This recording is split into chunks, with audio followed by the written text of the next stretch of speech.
Olá, eu sou a Andrinéia Gomes, idealizadora do Mulheres e Sua Voz. Vamos para mais uma aula de hoje do curso de Promotoras Legais Populares, Mulheres e Sua Voz. Mas antes, eu quero pedir para você curtir, compartilhar e comentar essa aula, para que mais mulheres possam ter acesso a essa informação. A aula de hoje está imperdível. E quem vai falar hoje sobre saúde mental é a psicóloga Thaís Merige. Quero agradecer a todos os palestrantes, a todos que contribuíram até agora para o curso de capacitação de promotoras legais populares. Não percam essa aula. Desejo a todas vocês uma ótima aula.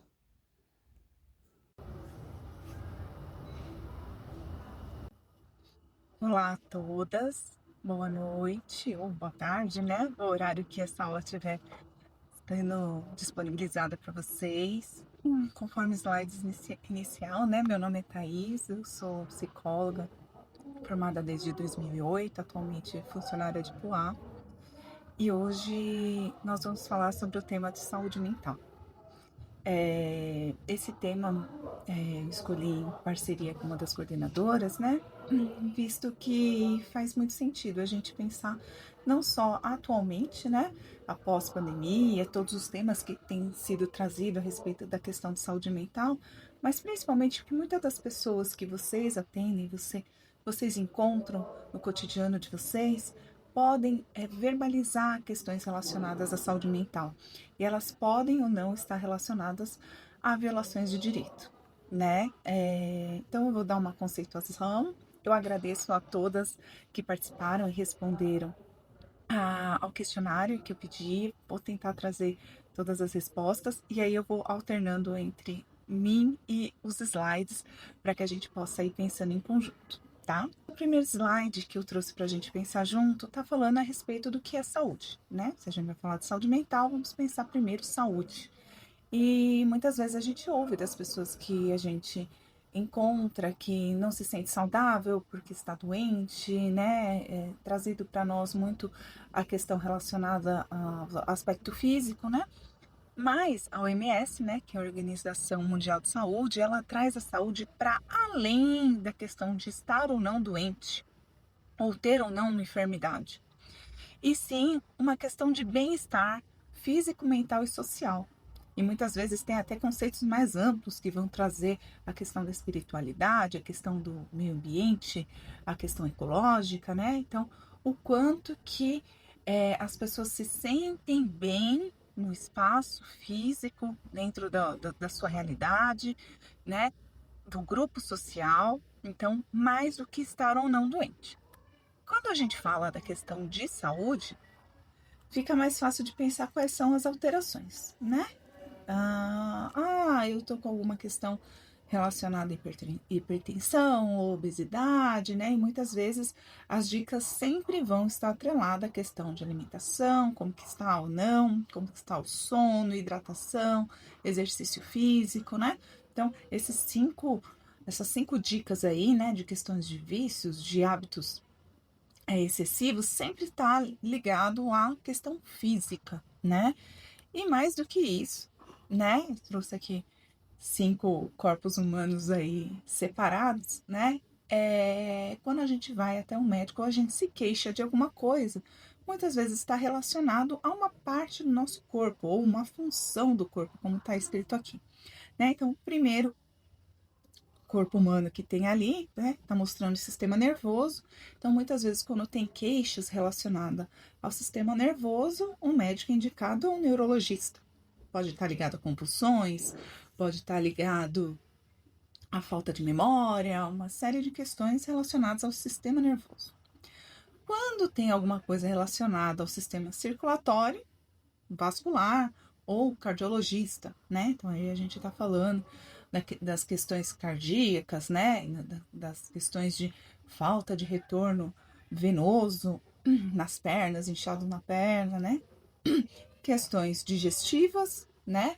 No médico que é o gastro, questões musculares e esqueléticas relacionados ao ortopedista, né? Mas e aí? Quando a gente fala de mente, a gente já falou de saúde, vamos pensar na questão mental. Quando a gente fala de mente, fica essa questão: aonde está a mente? Como se avalia a mente? E é por isso que as pessoas têm muitas questões ou ressalvas quando a gente acolhe uma pessoa ou a gente ouve alguma pessoa que traz queixas relacionadas à mente, né? E aí a gente vai responder isso, né? Como que a gente pode pensar o que é a mente ou o que é o mental nessa questão de saúde mental? A mente, né, ela é um conjunto de faculdades, um conjunto de funções relacionadas, né, à estrutura mental, que está ligada ao cérebro, mas não só o cérebro, mas as outras partes, né, que compõem o nosso processamento mental. Então, tem o cerebelo, o tronco, né, tem outros órgãos que não só o cérebro. E muitas vezes a gente fala de mente, né? Eu tô com um problema na mente, como se fosse uma das funções. E não é necessariamente, né? É um conjunto de funções. E essas faculdades, essas funções, elas incluem, aqui eu tô colocando apenas 5, né? Mas a gente vai destrinchar um pouco mais as demais. A questão da sensação, que é o que a gente sente, ouve, cheira, sente pela pele, né? O pensamento, a imaginação, a memória e a vontade. Então, se a gente for pensar saúde mental, é um bem-estar no qual o indivíduo consegue desenvolver suas habilidades pessoais, olha quantas coisas, consegue lidar com os estresses da vida, trabalha de forma produtiva e se encontra apto a dar uma contribuição à comunidade, pensando comunidade também podendo ser o nosso social, nossa família, né? Então, quando a gente está falando de saúde mental, a gente está muito ligado a como está a nossa relação com o mundo, né? Tanto como a gente sente, como também como os outros nos percebem. E aí, assim, primeira contribuição que vocês trouxeram foi da Eliane Carneiro, né? Que disse: eu não sei muito sobre o assunto. Obrigada, Eliane. Então, eu vou tentar destrinchar um pouco mais, por isso até que eu não trouxe no slide anterior, né? Vamos pensar agora o que são essas faculdades mentais, tá? Eu trouxe aqui, assim, a grosso modo não, né?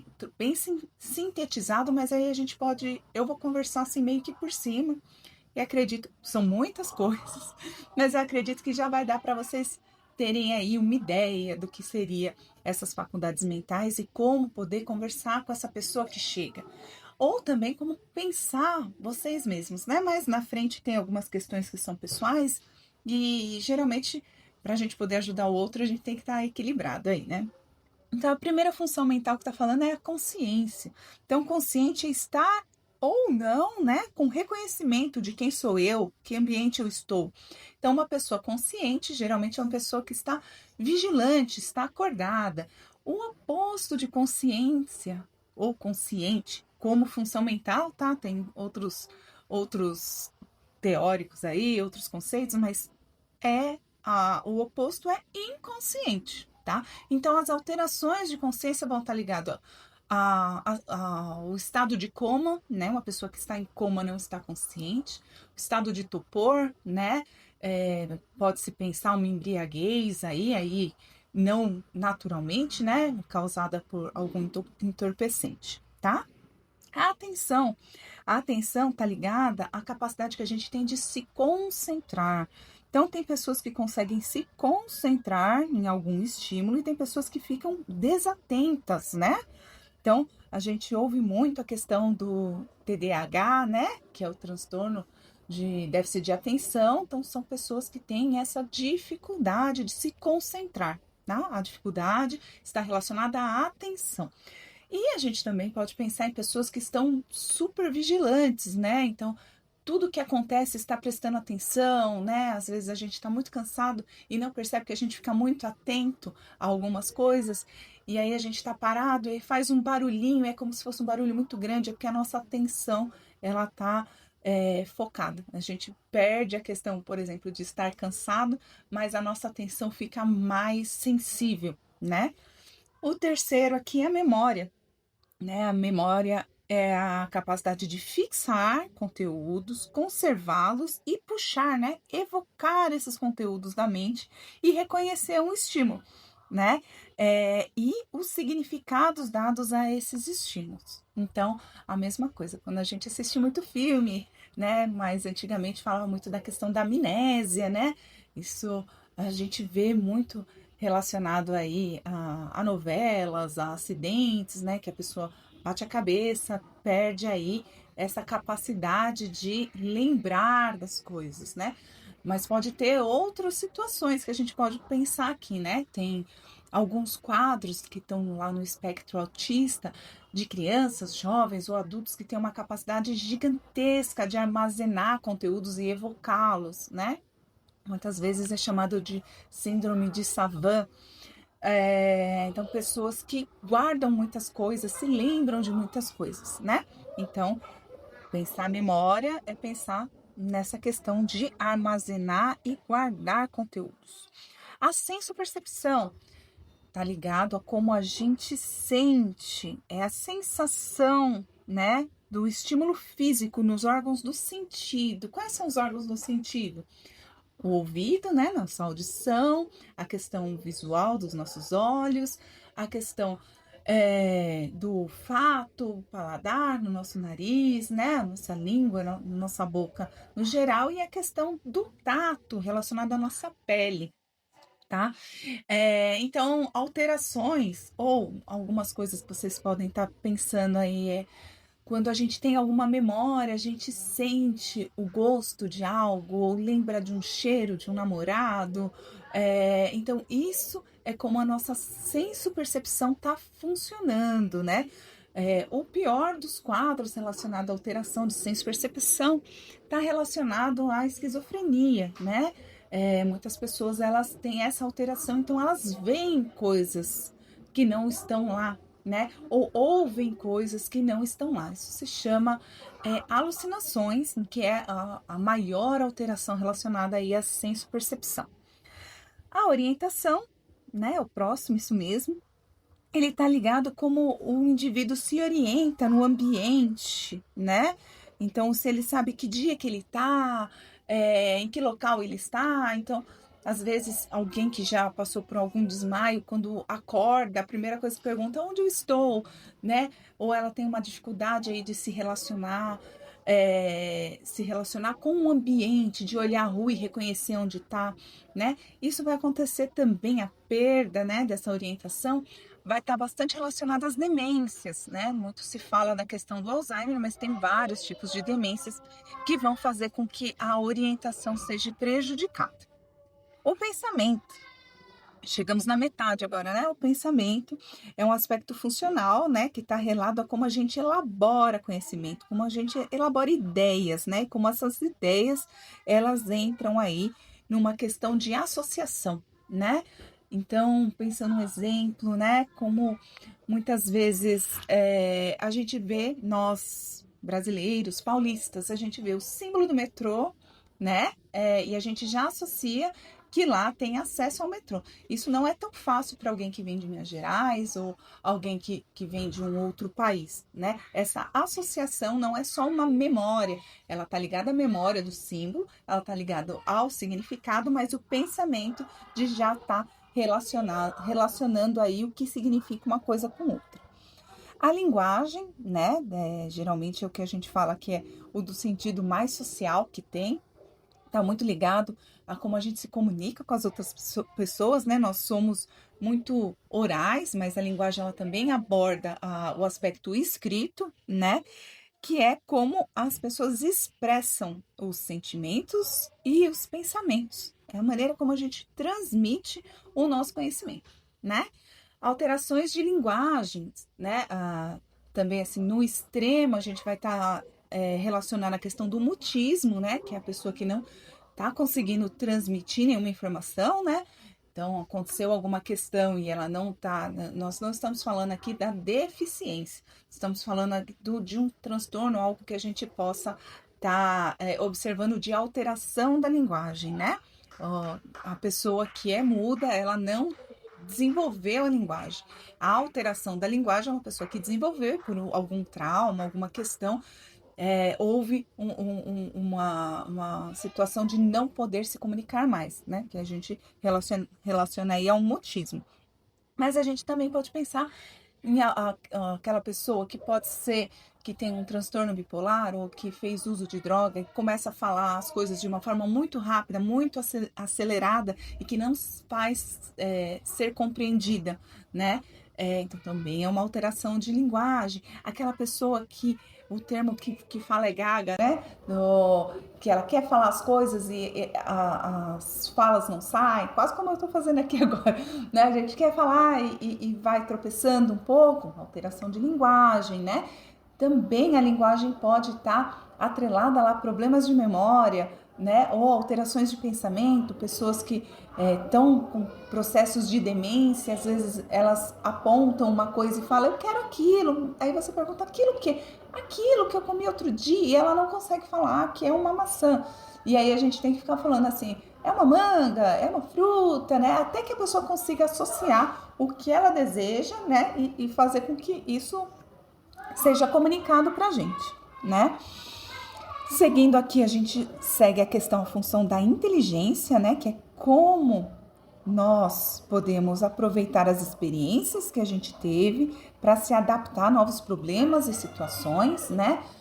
Muitas vezes se usa muito esse termo de inteligência relacionado ao mundo acadêmico, mas não necessariamente, né? A gente pode ver quando a gente tem a oportunidade de entrar em contato com pessoas com baixa escolaridade, mas que ainda assim tem um comércio ou que consegue desenvolver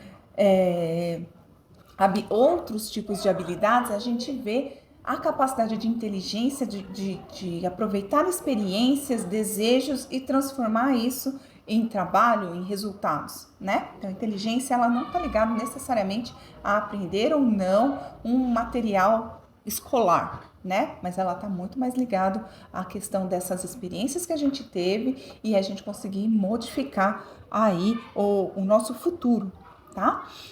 O penúltimo, né, tá ligado à conduta ou ação, né? Então são transtornos, né? Ou na verdade a conduta é como a gente age, né? Nosso comportamento, seja ele motor, né? Motor como a gente move, como a gente anda, né? E como que a gente direciona ações, tá? Alterações no aspecto de conduta, psicomotricidade ou comportamento, elas podem estar relacionadas assim de uma forma ampla, tá? Não vou entrar aqui no específico, são várias coisas que a gente pode pensar, mas uma coisa simples que é a questão do vício, né? O vício é uma alteração de comportamento, é um transtorno relacionado a hábitos, né? Então, é o hábito de consumir uma determinada substância que começa aí a atrapalhar no nosso funcionamento e que pode gerar aí uma dependência, né? Então, as questões relacionadas a condutas, elas também podem estar ligadas, hoje também se fala na questão da infância, a comportamentos agressivos ou extrema timidez, tudo isso está relacionado a como a gente age nas situações, certo? E o último aqui, a afetividade, né, que está relacionado ao nosso afeto, né, nossas emoções, como a gente maneja esses impulsos instintivos, agressivos, libidinosos no sentido de prazer, de eróticos, né? E como que a gente também relaciona essa sensação de prazer e desprazer, né? Muito relacionado no nosso social, né? Na atividade humana. Então, muitas vezes, e aí é bom a gente pegar o exemplo da criança, né? Às vezes a criança bem pequenininha, ela tá com vontade de fazer cocô, ela vai, abaixa as calças e faz aonde for. Pode ser no mercado, pode ser no meio da nossa sala, no quintal. Agora, quando a gente começa a entender essa sociabilidade, aí a gente tem alguma sensação, a gente pode se constranger ou pode buscar alternativas, né? Isso também está ligado para quem a gente gosta, para quem a gente não gosta, no ambiente de família, no ambiente de trabalho, né? Então a afetividade ela aí vai estar relacionada às nossas emoções e esses manejos muito sociais que a gente tem com ela. Continuando aqui, né? Eu vou dando uma ajustada cada vez que eu mudo aqui os slides, né? A questão dos transtornos mentais, né? Então, anteriormente a gente usava o termo doença, né? Mas já há algum tempo é utilizado os termos de transtorno mentais, que são síndromes, ou seja, são vários sintomas, não é uma coisa pontual, um aspecto só, né? Que pode ser caracterizado com perturbações na natureza cognitiva, ou seja, como a gente aprende, como a gente pensa, emocional, como a gente sente, ou também, né, comportamental, como a gente age, né? E os transtornos mentais, eles são como fossem barreiras que dificultam o ambiente, né? Se a gente pensar lá no começo, na conceituação de saúde mental, que era que a gente pudesse ser produtivo, que a gente pudesse ter um bem-estar, os transtornos, eles fazem com que isso não ocorra. E aí a gente pega aqui a questão da Evânia, lá do núcleo de Suzano, que pergunta assim, é possível que a pessoa que foi bulinada, né, nesse bulinado eu entendo que é algum toque sexual não permitido, né? Quando adolescente, leve algum trauma para a vida adulta e como poder ajudar? Então, assim, acho que essa pergunta é super significativa, principalmente pensando aí no papel de vocês quanto promotoras legais, né? Então, tudo que a gente vai falar a respeito da questão legal, né? Vou até vocês, a gente está falando de violações, né? Então, eu vou estar colocando mais para frente, mas o transtorno mental, né? Ele não está relacionado a uma causa específica, né? E é justamente por isso que muitas vezes a gente ouve aquela frase assim: meu Deus, de um casal de 10 filhos, 9 foram tudo bem e um é tranqueira. A gente ouve essas coisas, né? Um não deu certo, um é usuário, então os pais não são culpados, o culpado é a pessoa. O contrário é verdadeiro. De 2 pais alcoolistas ou extremamente pobres, 9 foram para essa vida e um deu certo, 3 deram certo, se formaram, né? O que a gente vê muito é mais o que a pessoa apresenta do que necessariamente como ela está, se ela está bem ou não, sendo ela bem-sucedida ou mal-sucedida. Por isso que quando a gente fala lá de saúde mental, estava falando desse bem-estar e desse equilíbrio nas ações, de como a pessoa produz e funciona na sociedade, porque esse é o termômetro para saber se ela precisa ou não de ajuda. Então a pergunta aqui da Evânia está falando de um trauma, né? Então trauma são questões que marcam a gente, né? Elas podem ou não estar causando problemáticas no futuro, mas isso é individual. A melhor maneira de explicar um trauma, olha, eu vou até aproveitar que vocês estão me vendo, é olhando aqui. E se vocês conseguirem ver, aqui eu tenho uma cicatriz. Eu sei toda a história dessa cicatriz, de qual foi o acidente, o que precisou ser feito, só que essa cicatriz não dói mais. Eu não tenho nenhum sentimento relacionado a essa cicatriz. Mesmo tendo sido um trauma, né, um trauma físico, não é algo que interfere na minha vida hoje. Então, pode parecer difícil entender, mas tem pessoas que podem ter sido bulinadas ou terem sofrido violência, mas elas foram acolhidas, tratadas, cuidadas e hoje, mesmo sabendo que o que aconteceu foi muito pesado, isso não faz mais diferença na vida delas.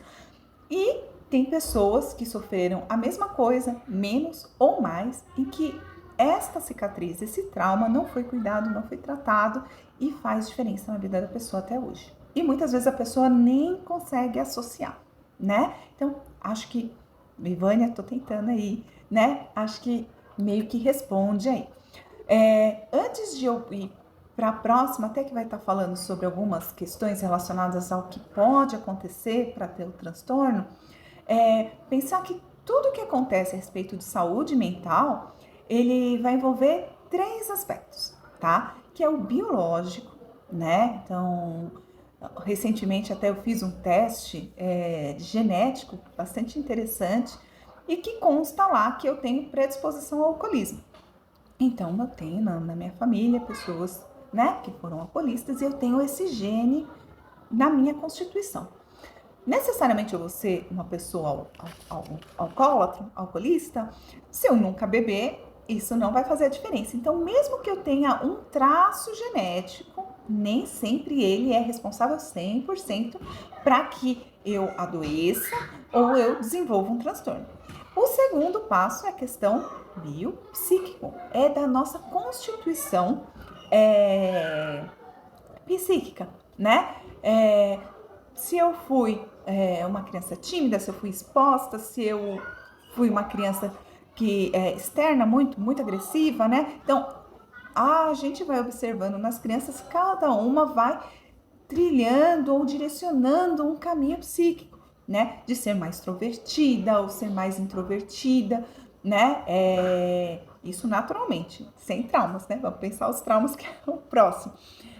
Então, dependendo de como isso é trilhado, né? Se fala muito também de crianças mimadas. Tá bom, uma criança é mimada. E aí, como que você direciona isso, né? Você vai tolhendo essa criança, você vai ensinando essa criança, ou você vai dando tudo para essa criança, né? Então, este terceiro aspecto, que é o social, ele vai determinar também o aspecto aí, se vai ou não haver um transtorno. Quer dizer que o social é mais importante? Não necessariamente. Quer dizer que o psíquico é mais importante? Não.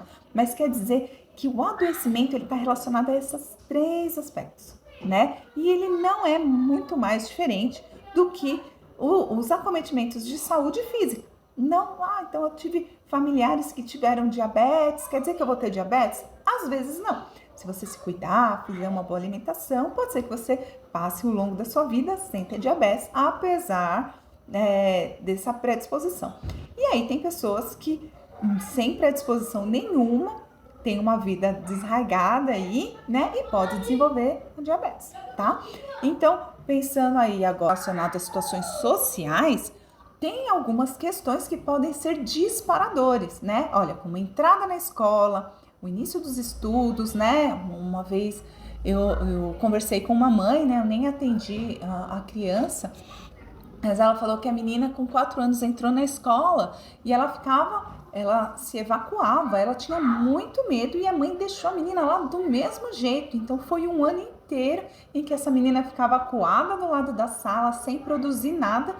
E a mãe e nem a escola pensaram outras alternativas, né? Então essa entrada na escola pode ser traumática também, usando o termo que a Evânia trouxe, né? O início dos estudos ou a própria adolescência, novamente a adolescência pensando no corpo físico, né? Nas questões hormonais, nas questões sociais que a gente enfrenta hoje, a questão do bullying, a questão de interesses afetivos diversos, né? Podemos pensar aí, separação dos pais, conflitos familiares, divórcios, dificuldades financeiras. Isso aqui está meio que ligado ao que a Márcia aqui do Instituto Braulino perguntou, como superaram o sentimento de pobreza. Vou repetir, Márcia, semelhante à questão que a Evânia trouxe, né? Quando a gente fala de trauma, às vezes a gente liga muito trauma à questão da violência, mas a violação, né? A pobreza, a falta também está ligado a um trauma. Então, como superar um trauma? Com os cuidados, né? Se essa família hoje conseguiu estar numa situação melhor, conseguiu entender o que passou, conseguiu ser cuidada, acolhida, pode ser que não sinta mais essa falta, né? Agora, caso ela venha ainda sentir, provavelmente vai precisar aí de intervenções, que a gente não chegou ainda no aspecto. Outras questões relacionadas ao biológico, né? Menopausa, envelhecimento, doenças crônicas. É muito difícil você ter o diagnóstico de algumas doenças que elas não necessariamente vão te levar à morte, mas que não tem cura, né? Então a gente pode pensar em lúpus, epilepsia, podemos pensar em fibromialgia, alguns quadros relacionados ao aspecto mental, depressão, transtorno bipolar, Em alguns momentos, pode ser que essas doenças, esses quadros, eles não tenham cura, mas não quer dizer que não tenha tratamento ou que a pessoa não vai ter que manejar, né? Então, essas situações, elas são bastante relevantes aí para pensar. A perda de entes queridos, desempregos, né? Traumas, estou até lendo ali o de baixo. O luto é uma sensação que ninguém gostaria de sentir, mas ela faz parte, né? E a gente não pode mensurar, né, o que é perder um emprego, do que é perder um namorado, do que é sofrer uma traição, do que é perder um pet, né? Perder um filho, perder uma casa, perder um marido, uma mãe, um pai, né? Então o luto ele permeia aí uma situação de muito estresse e muito sofrimento. O que não necessariamente vai trazer um transtorno para a vida inteira. Às vezes esse luto ele é momentâneo, ele vai durar lá 2, 3 meses, 4 meses e às vezes ele desencadeia assim alguma outra questão que a gente poderia já estar vivenciando aí no cuidado desse parente ou no desenrolar desse trabalho e que pode aí sim fazer com que gere um transtorno. E por último, fatores genéticos, fatores infecciosos e eu até poderia falar fatores de acidente, traumático assim, de acidentes, né? Então, poderia ser amputação de uma perna, como a gente maneja essa questão, né? Como às vezes a pessoa pode pegar meningite e ter sequelas, então ter um AVC e também ter sequelas aí, então tem várias coisas que podem trazer aí um estresse, uma ansiedade ou aí uma carga emocional que pode vir a ser um transtorno.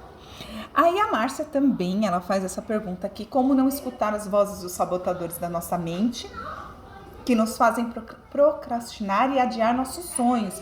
Márcia, a melhor forma é conhecendo a gente, né? Então, você trouxe alguns termos aí que tá na mídia, né? São termos relacionados a algumas questões técnicas mesmo, né? De pessoas, de teorias, mas qualquer momento, assim, como psicóloga, a sugestão é sempre se conhecer, porque quando a gente sabe o que a gente consegue e o que a gente não consegue fazer, o que a gente quer e o que a gente não quer, a gente sabe o caminho a trilhar. Agora, a questão de procrastinação, ela está muito relacionada ao nosso hábito diário, né? Ou muitas vezes relacionado ao estresse. Muitas vezes a gente ouve a questão de procrastinar, mas pouco a gente avalia o quanto que a gente já está fazendo.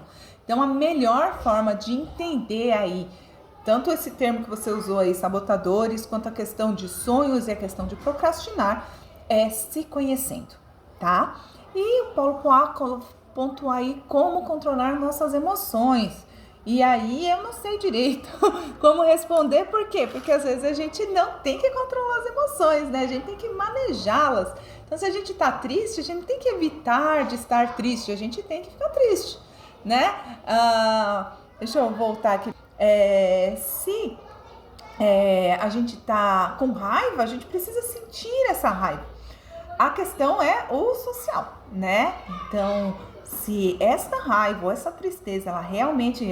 Por isso que é importante a gente retomar lá o conceito de saúde mental. É o quanto que isso atrapalha o nosso cotidiano. Nossas emoções não são para atrapalhar nada, né? Nós precisamos senti-las, né? Então, a princípio, nós não precisaríamos controlar nossas emoções.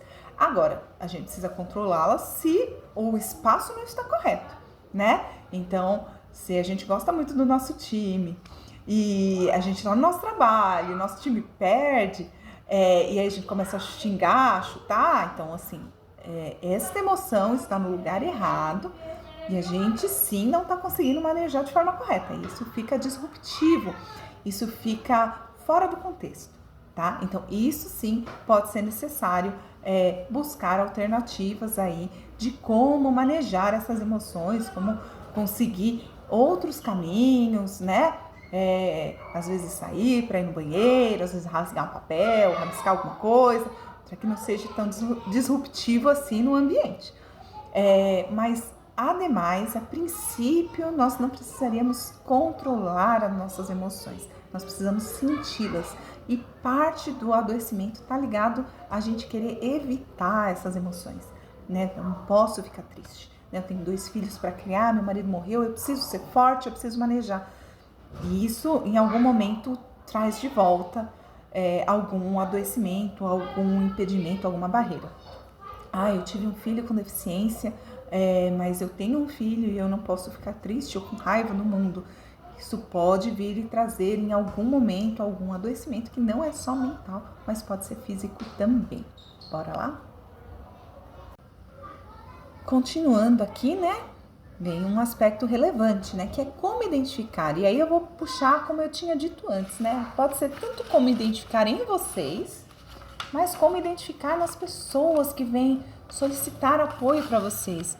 Pensando que vocês têm sim aí um rol de pessoas, né? Se não tem ainda, vão começar a ter, porque como promotoras legais, vocês vão estar tendo uma visão diferente do que vocês ouvem por aí, né?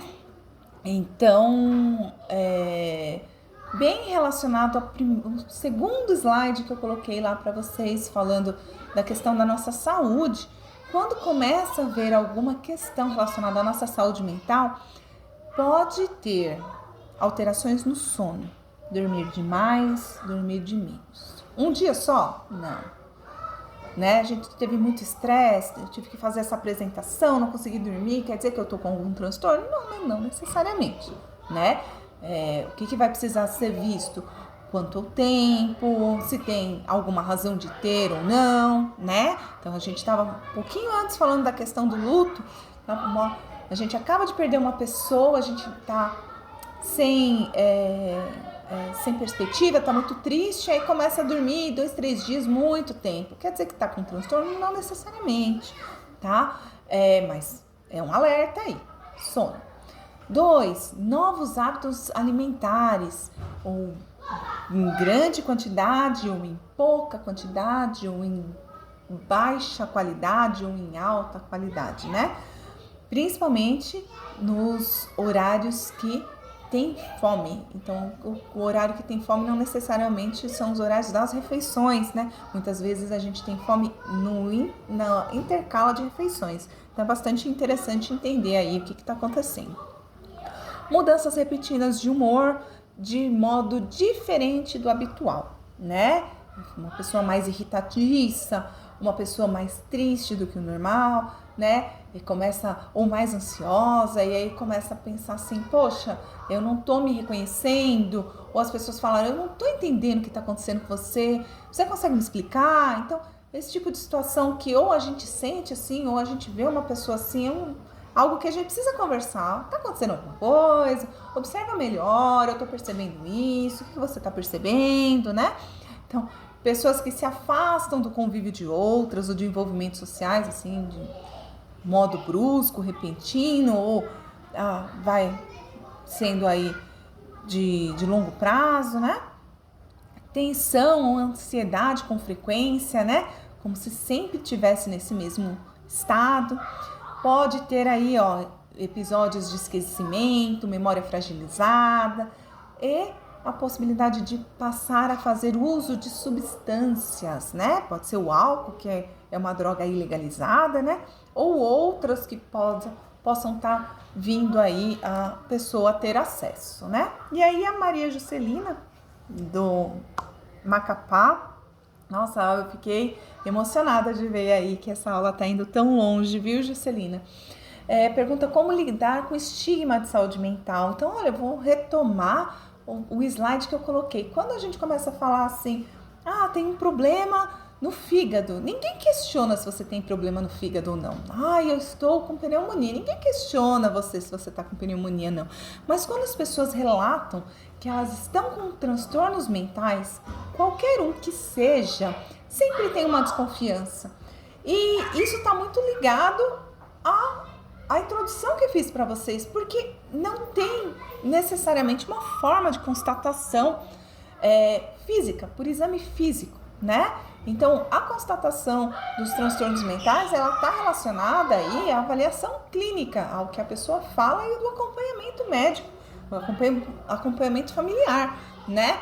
Não se tem exames de sangue ou exames de imagem que vão comprovar ou não né? Então é isso que está falando assim, os preconceitos relacionados à saúde mental é como se elas fossem, a pessoa está confusa, ou é fruto da imaginação, né? Ou pensar que uma ou outra coisa vai levar à loucura, como se a loucura fosse o pior estado do mundo, né? Ou até essa questão assim, eu nasci assim, eu sou assim e vai ser assim para sempre, não tem cura, então para que eu vou buscar ajuda, né? Ou a ideia de que os pacientes com problemas mentais são tão imprevisíveis que chegam a ser perigosos, que você não pode contar com essas pessoas, que podem acontecer qualquer coisa, né, de instáveis, né? Então, combater este estigma, né, Maria Juscelina e os demais do grupo, ele está muito ligado a pensar como que foi sendo construída aí essa ideia de cuidado em saúde mental, tá? Então é importantíssimo sim esclarecer esses mitos que, apesar de não ter exames, são transtornos que acometem, olha, 10% da população brasileira, né? Então tem muitas pessoas que têm, eu falei só do Brasil, mas assim, é no mundo inteiro, então é algo que está ratificado, né, que tem probabilidade de melhora, né, e que não é um quadro necessariamente fruto da imaginação das pessoas, né. E também, né, esse social das pessoas, muitas vezes falam que as pessoas que precisam de orientação ou tratamento, elas são ou ignoradas ou desencorajadas a buscar auxílio nos locais corretos, tá? Então, nenhuma crítica específica, né? Mas muitas vezes se tem essa ideia que o tratamento medicamentoso causa dependência, o que está extremamente equivocado. Não é todo medicamento psicotrópico que está relacionado à dependência. É importante que quando uma pessoa vá fazer algum tratamento ou tenha alguma prescrição, perguntar: eu vou tomar por quanto tempo? Eu posso ter dependência? Como que ele funciona no meu cérebro? O que eu preciso saber? Quais são os efeitos colaterais? Essa clareza, ela só é dada no momento que você inicia esse tratamento. E aí é uma coisa individual. Não pode pensar que se na minha família 5 pessoas têm a mesma questão, todas vão ter o mesmo tratamento. Não necessariamente, ou que todo tratamento vai ser bem sucedido para todos eles, tá? E muitas vezes tem essa questão de alguns aspectos religiosos que pontuam isso como se fosse algo espiritual e que não é necessariamente, né? Para as questões relacionadas à fé e à espiritualidade, nós temos o aspecto religioso, mas as questões relacionadas à saúde, seja ela mental ou seja ela física, né? Nós temos a medicina, tá? E é extremamente importante esclarecer esses tópicos. E aí, quando a gente fala de tratamentos, eu trouxe essas fotos aqui, porque parte do estigma, viu, Maria Juscelina, ela está relacionada a como essas pessoas eram cuidadas antes, e antes é há 50 anos atrás, né? Nem vou te dizer que ainda tem locais assim. Então a gente assiste filmes que tratam esta realidade de que pessoas que eram autistas e que ninguém sabia o que era necessariamente, eram colocadas em locais de internação, né? Assim como uma mulher que tinha depressão pós-parto também era colocada em locais de internação, né? Que eram considerados sanatórios, hospícios, né? E assim como pessoas que eram usuárias de drogas eram colocados todos nesses mesmos locais e que ninguém sabia direito como tratar. E aí se tentava intervenções com banhos, com choque elétrico, com medicação, né? E não tinha nenhuma perspectiva das pessoas retornar para casa. Então, assim que era identificada alguma questão de transtornos mentais, elas eram isoladas da sociedade, tá?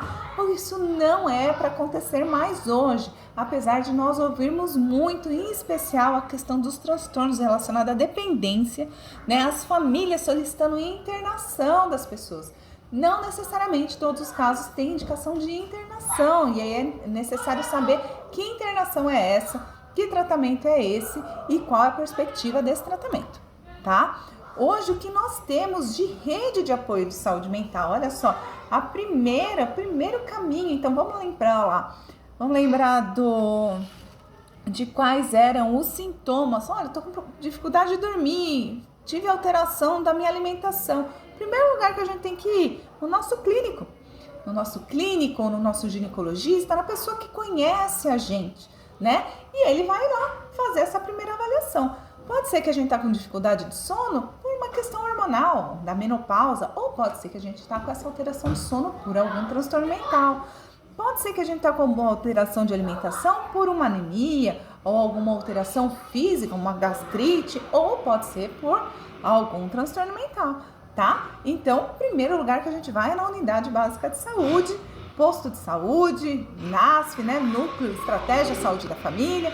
Aqui tem alguns outros nomes que estão relacionados a outros locais, né? O consultório de rua está ligado à população de rua, né? Apoios de serviço, atenção residencial, caráter transitório, são locais específicos aí para pessoas que não conseguem sair de casa, né? Poá chama IMAD, atenção domiciliar.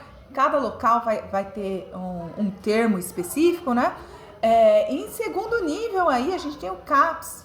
CAPS é quando provavelmente já teve uma identificação de que este caso é um caso de transtorno mental e não é um caso leve, né? O CAPS ele faz um atendimento, um tratamento de casos aí moderados a graves. Então, muitas vezes relacionado à tentativa de suicídio, à própria esquizofrenia, tem os CAPs relacionados a álcool e drogas, né, que vão iniciar aí um tratamento mais específico para a questão de dependência química, tá? Nesse meio do caminho, numa questão de urgência, a gente tem o próprio SAMU, né? Então, se a gente sabe de uma pessoa que está tentando suicídio naquele momento, né?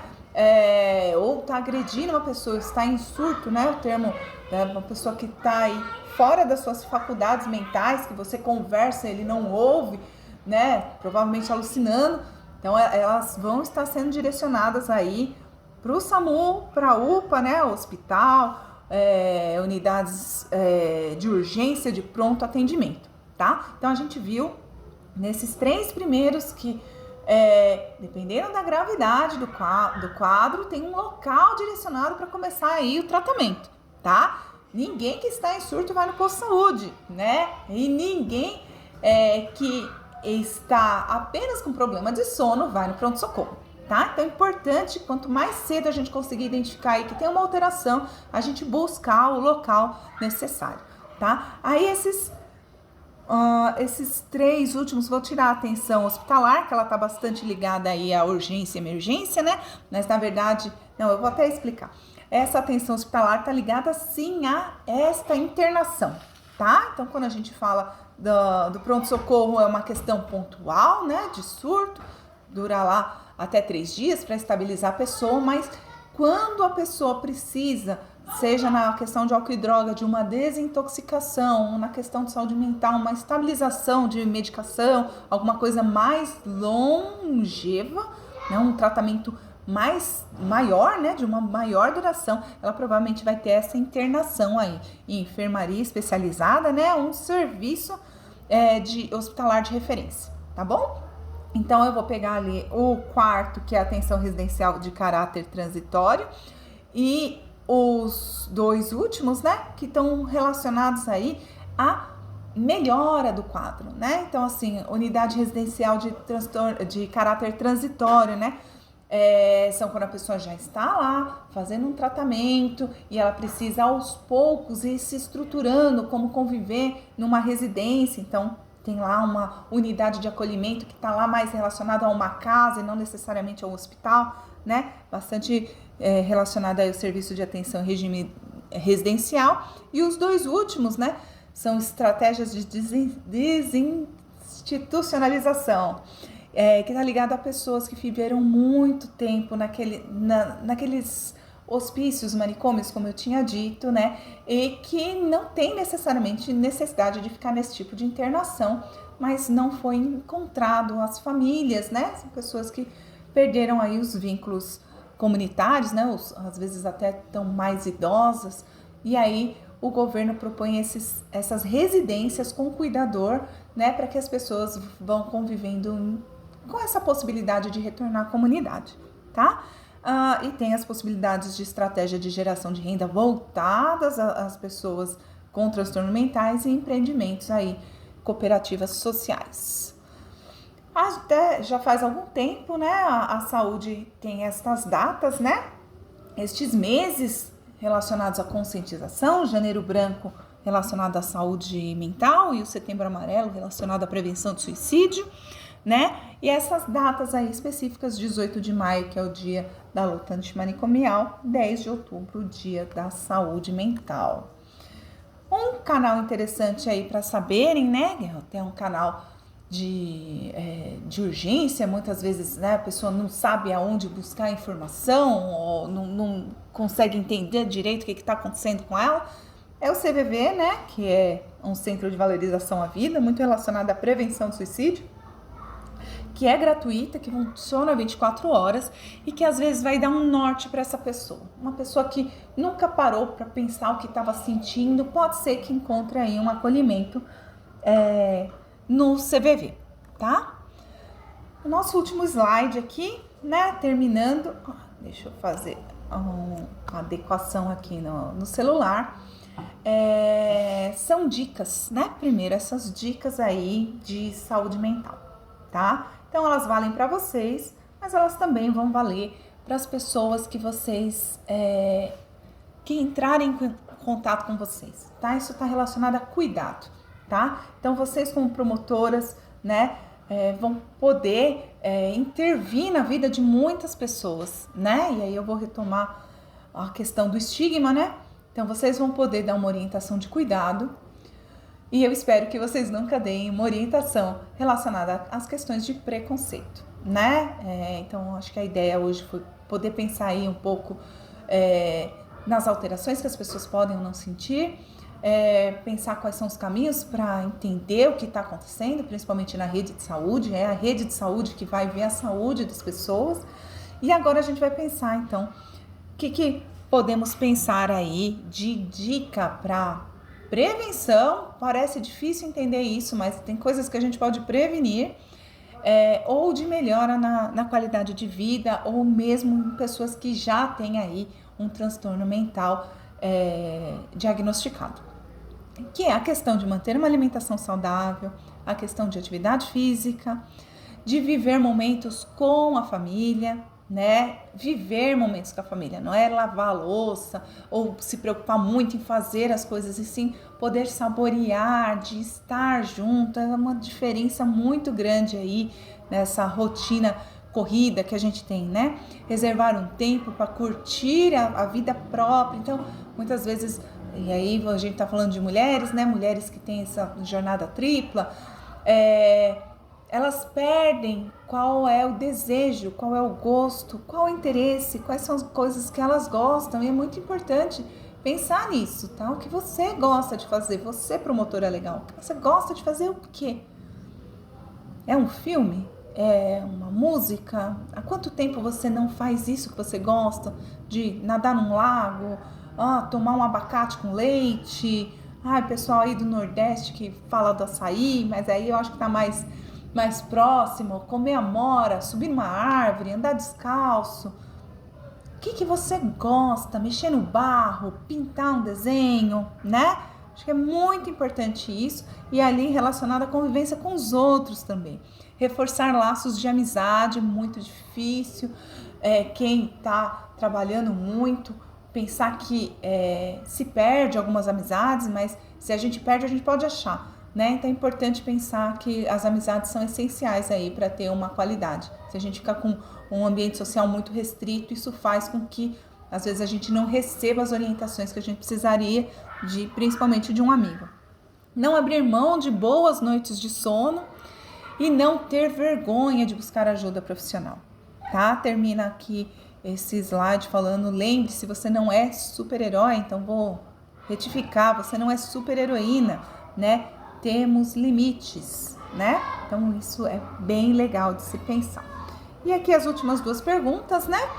A Sônia Dalva falou sobre qual o melhor caminho para não perder a saúde mental. Perder. Então, bora lá, Sônia, tentar exercitar aí esses passos, né? Principalmente, Sônia, olhar dentro da sua rotina o que está desequilibrado, né? E a Marlene aqui, Santos, fez uma pergunta bastante específica, vou tentar também dar uma marcada, tá? Como ajudar um adulto autista, né, a ter menos sofrimento psíquico. Aí eu já pergunto de cara, a pessoa está sofrendo? Muitas vezes a gente acha que a pessoa está sofrendo e ela não está, tá? Então essa é a minha primeira pergunta, viu, Marlene?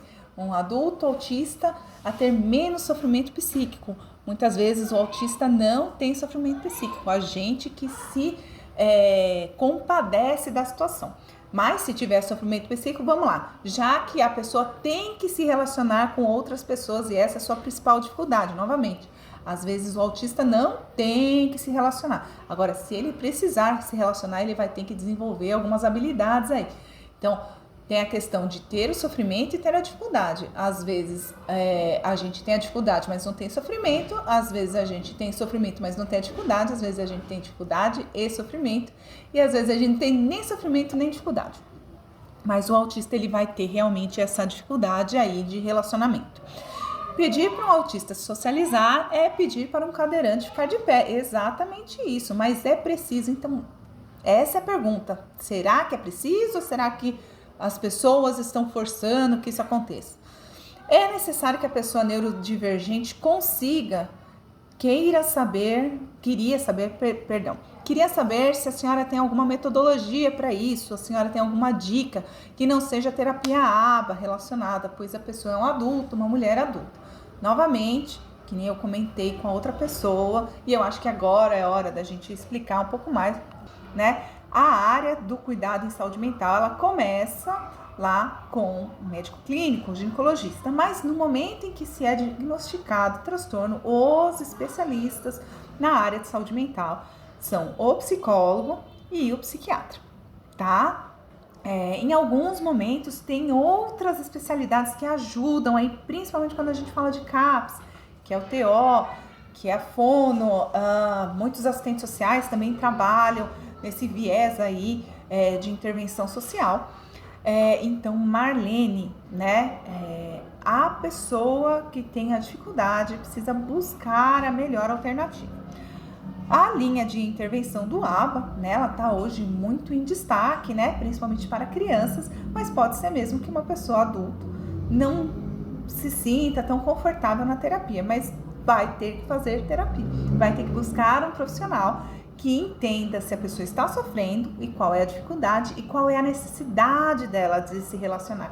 Às vezes é uma pessoa que com pouca adaptação do ambiente ou de comunicação, seja ela via celular, ela vai conseguir fazer o que é necessário.